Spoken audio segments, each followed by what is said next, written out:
Time to pull up a chair. We've got another great story for you today in the rLounge. It's not wedding season without a little bit of chaos, right? Today in the rLounge, get ready for a serious family affair. First, a quest for the perfect wedding dress gone wrong. Am I the a-hole for refusing to pay friends who paid for my wedding dress? Hey Reddit, I was looking to buy this dress from a brand in New York City. Because I'm not based there, the only option was to go through a retailer where I'm based at, and that would cost $2.4 thousand, excluding alterations. I found a listing from Still White, and it was the exact dress I wanted in my size, and brand new. The previous owner had canceled her wedding for $900. My longtime friend from school, Serena, who happened to be in New York at the time, agreed to pick it up for me and bring it back with her to where I'm based, where she's also from. I was really grateful and happy, and I was even intending to gift her a $100 on top of the Uber rides to and from the place I said I would reimburse her as my token of appreciation. However, my joy turned to shock, horror, dismay, disbelief when I saw Serena's Instagram story showcasing her trying on my wedding dress. I called her out for it, telling her I wasn't happy she not only tried it out without my permission, but posted it for the public to see. She didn't take it down even after a conversation we had about this. To make matters worse, she admitted she collected the dress posing as me. Through an email bill later, I noticed that the dress had also been altered. What the F? On the spot. All without my knowledge or consent. When confronted, Serena nonchalantly stated that it was her one chance to try a wedding gown, and insisted I should get over it and reimburse her the $900 she paid for the dress. My wedding dress experience was entirely hijacked. I'm now hesitant to pay her back. This all happened yesterday, and she reached out today to ask for the money back and told me to get over it because she needs to make a big purchase tomorrow and it would help her cash flow. Since she wants it so bad, she can now have it. Am I the a-hole? Let's get a relevant comment first. What kind of alterations can be done on the spot? It was a waist alteration. For context, this bridal shop has a seamstress in-house. And for dresses bought off the rack, they offer on-the-spot alterations unless it is significant. In this case, it was the waist. OP is voted not the a-hole. Whoa, her one chance to try on a dress and she makes alterations? Sounds like she's not the friend you thought she was. Honestly, if the experience has been ruined for you, then let her keep the dress. It sort of has bad juju on it now anyways, right? And who's to say you'll pay her the money only for her to actually not get you the dress? Update 1. Same post, next day. First of all, thank you everyone for being so empathetic and indignant on my behalf. I don't feel crazy anymore. When I saw her post, I completely lost it. I cried so pathetically. I know everyone must be wondering why I'm even friends with Serena and how that reflects on me as a person too. Serena and I go a long way back. I have always known Serena is a crappy friend, but I still kept her around because of her mental health struggles. I was the only friend connected to her family, so if anything, I would have been the one to sound the alarm. I don't think I could have lived with the guilt if anything really happened to Serena. But well, I guess my job is done because Serena's audacity tells me she's in a much better place. Good for her. Just because you and someone have a history and go way back doesn't mean that you need that person in your life anymore. You admit that she's not the greatest friend and you kept her around anyways just because of her mental health. You can't help people who don't want to be helped. Moving forward. I don't have the dress on hand yet because it's still in New York with her. She's coming back to where we're based February 24th. I agree that she was doing me a favor, and for that, I will still pay her for the dress. After all, it is $900, but with the following terms. I will only pay her upon receipt of the dress. The trust is completely broken. I don't know what else she might do to the dress. Sleep in it? I unfortunately need this leverage over her until I have it in my hands. Else, she has no incentive to keep her hands off of it. For all I know, she chucked it in dusty storage to spite me. 2. I will pay her the $900 minus the cost of dry cleaning and alterations. It's like borrowing a friend's clothing and not washing it before returning it. Did I mention she also tried it after her Pilates class without showering? Huh. I think this arrangement is fair, and I would not owe her anything. 3. I will end this friendship. To be honest, I think if Sabrina and I met as adults, we wouldn't be friends. The friendship has ran its course, and I think I did the best I could in this friendship. She for real said I'm pulling an Anna Sorokin on her. Serena called me a con artist and isn't even sorry that she rained all over my parade. Friend? Human? 4. She's uninvited. Need I say more? All of these stipulations are more than fair, Paying her before even having the dress in your hands would be foolish at this point. Also, you can't really confirm the condition of the dress before she tried it on. At this point, you might be paying $900 for something that's ripped and stained and whatever else. But also at the same time, you sort of knew she wasn't the greatest, and you trusted her with something big. Update 2. Same post. December 18th, 2023. 3 days from OG post. Serena had actually told me there was lipstick stains on the dress and offered to buy a stain pen. Later I found out from the shop owner that the stains were actually caused by Serena. So Serena not only lied blatantly, but tried to cover up her vile behavior by coming across helpful. I have since reverted to Serena and gave Serena 2 options. 1. Sell it to me at half the cost to cover alterations and dry cleaning. 2. Sell it to someone else. She chose option 2 and showed no true remorse. End of story and friendship. Shout out to my friends and Reddit community. Happy holidays, everyone. Now time for some comments from that Reddit community. First up. She handled this so much better than I would have. I have no plans to get married, but if someone altered my bridal dress to fit them, I would do some unspeakable things. Someone else chimes in. The unskippable cutscene of global thermonuclear war. I wouldn't even offer to buy the dress from her. She could eat it for all I'd care. It's hers now.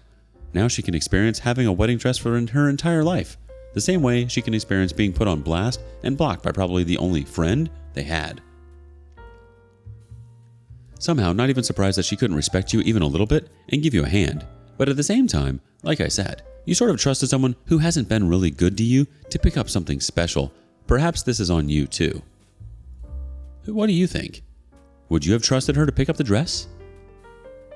Up next, A Father's Dirty Laundry is finally aired. Am I the a-hole for not going to the wedding of my dad and his affair partner? When I was 17, my mother was diagnosed with breast cancer. 2 years later, she passed away. During these 2 years, my dad was not around much. He was always working and going on business trips. My aunt and grandma took care of Mom. About 5 months after my mom's passing, my dad introduced me to his new girlfriend. I was pissed.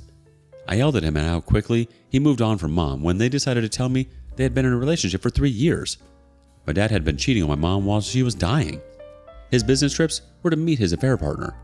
I was so angry I packed my stuff and left his house. I haven't spoken to him since that day. Currently I'm 25. The only family I speak to is an aunt who helped me when I left my dad's house. A few days ago my aunt called me, asked me how I was, and then asked me if I heard from my dad. I said, why would I hear from him again? My aunt said dad is getting married to his affair partner and by going to his wedding, it would help us mend our relationship. I said, why would I do that? He is dead to me. There was a silence on the phone for a bit before my dad replied asking if that was what I felt about him. I immediately cut the call when I heard his voice. I realized he was with my aunt when she made the call to me. I texted my aunt telling her I asked her not to tell dad anything about me, and she agreed back then. She texted me back saying I was an a-hole for saying what I said, and my dad is crushed hearing that, and that I should move on by now. I did not want to argue with someone who helped me, so I blocked her. Over the next 2 days, I got sent a wedding invitation in my mailbox. The only person in the family who knew my address was my aunt, and she gave my number to various members of the family. I am being bombarded with calls and texts from dad, uncles, cousins, aunts, saying I should give him a chance and come to the wedding. Some call me names for saying what I said. I got a text from the affair partner saying my dad is thinking of postponing the wedding and I should just talk to him. For context, the affair partner was a friend of my mom's and she knew she had cancer. I said it's not my fault if he postpones the wedding. I don't want to have a relationship with my dad or her. They are trying to force it. It got quiet after that, but being told by so many people from my dad's side I'm an a-hole did leave me conflicted, but I'm sticking to my guns. So am I the a-hole? We have a couple community comments. First up, not the a-hole. Your dad has cheated on your mom while she was dying, and now the whole family is upset. You've calmly expressed how you feel about it by A, cutting your dad out, and B, not attending the wedding. Your aunt also violated your trust by giving her contact information out without your consent. I'd say cut the whole family out at this point. Another comment says, not the a-hole. Block all of them, including your aunt. Change your number. If you can move without telling anyone, do it, because they're going to show up in person to confront you next. Get some security cameras in case someone tries to go nuts, like trying to force their way into your home. They're all horrible people. Your dad and his affair partner are the worst. Both were close to your mom and did this to her. Ask a affair partner what she would do if she got cancer and he did the same to her. Actually, don't bother. Don't engage any of them. Don't feel guilty. You're doing the right thing. Stand up for yourself. Everyone here supports you. The OP replies, "Thank you. I'm in the process of changing my number and updating contacts. As for where I live, it's a pretty secure apartment. You can only come in after me or someone buzzes you in. Then you have to write down your name with security, and the elevator works with a key fob only. I'm hoping that I don't have to move, but keeping my options open if it escalates." You're absolutely right. If he postpones the wedding, that's on him. It's not your fault at all. He made his bed and now he has to lie in it. He made the choice to disrespect you and your mother like that, and you made clear boundaries. I'm sorry your aunt did you dirty like this and left you with all this garbage to take care of. You're definitely not the a-hole. You don't owe your father anything. Update. Hello. First, I want to thank all who commented on the first post and all who messaged me. It really helped me stick with my decision to not go to the wedding. I wanted to update earlier, but it's been pretty hectic with work. So, after many texts and calls from multiple family members, I sent a text to all the numbers detailing what Dad did and why I chose to be no contact with him. I then blocked all the numbers. I have changed my number, but kept the old number in a separate phone to collect evidence as they start to harass me from random numbers. But luckily, nothing happened, and I thought that was that. A week or so after that, my aunt's fiancé came to my apartment. He knows what time I get off work and was waiting for me in the parking lot. I was apprehensive, but he assured me he only wanted to talk, and according to him, the text I sent has caused a crap storm in that family. He told me that some of the cousins who did not know what happened in the past started to question Dad and affair partner, and they started to get defensive and deny it, but someone revealed that it was true. This has caused a massive argument within the family with some cousins, pulling out of the wedding. Dad wanted to postpone the wedding so he can talk to me, but the affair partner threatened to leave him if he did that. The news of what Dad and affair partner did also reached some of their friends who were at one point friends of my mom as well. Some of them have also pulled out of the wedding, and this caused the affair partner to have a breakdown and started banning anyone who brings it up, family members included, from the wedding. According to Aunt's fiance, she is blaming this all on me, says I did this intentionally. I laughed at that. The wedding is still somehow happening. I asked him about my aunt and how all this started, and he said all he knows is that there was a conversation of how bad the family would look if I wasn't at the wedding, and then my aunt offered to call me. He said that he disagreed, but she did it anyway. He said that he is only here because he felt I needed to know what happened. I thanked him but said I will be going completely no contact with her, and by extension him as well. He agreed, wished me well, and left. I'm not going to lie and say I'm completely okay.